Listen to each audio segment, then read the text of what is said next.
Welcome back to Boom and Bust. I'm your host, Tony Clement, here with Francois Desmarais, Vice President of Trade and Industry Affairs at the Canadian Steel Producers Association. Francois, let's say in an ideal world, there is a deal with the United States. The tariffs are reduced or significantly or removed altogether.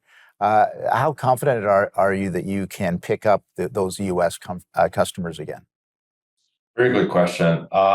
It's going to be very, very difficult. Is And I that think, right? Yeah. well, I mean, if you're a steel buyer in the US and you cannot predict what the US administration or this president will do in the next month or next week. So there's a level of comfort that or risk that they're not willing to take necessarily if they go with a Canadian producers. We know that we have a really good relationship with our customers in the US. They like our product. They like doing business with us. So we know that they're doing their best to keep buying our product. At 50% is simply impossible for them, right? So if the president decides to reduce or lift altogether the tariffs on Canadian steel, which we're advocating for, we're not sure that we're still going to have a big market share in the US because of the unpredictability of this US administration. But it sounds like as a consequence of that you really do have to look for new markets. Is that correct?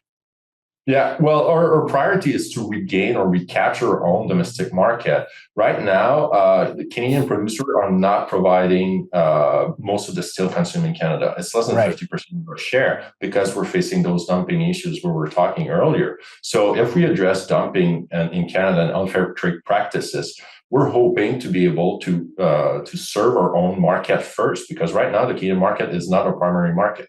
So Canada should be our primary market, and then hoping to reopen the U.S. market, and so we can strive again. Right. So it sounds like that your discussions with the federal government on the anti-dumping requirements is kind of integral to the future health of the steel industry.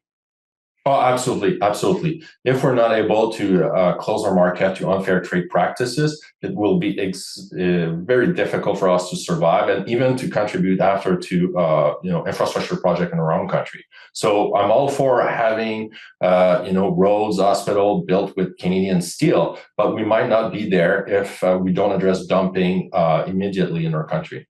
Gotcha. What's happening around the world? You talked about overcapacity because of China and some other countries perhaps as well. Is this the dumping issue and trying to recapture domestic market because of foreign dumping? Is that an issue that we share with other countries as well? Yeah, absolutely.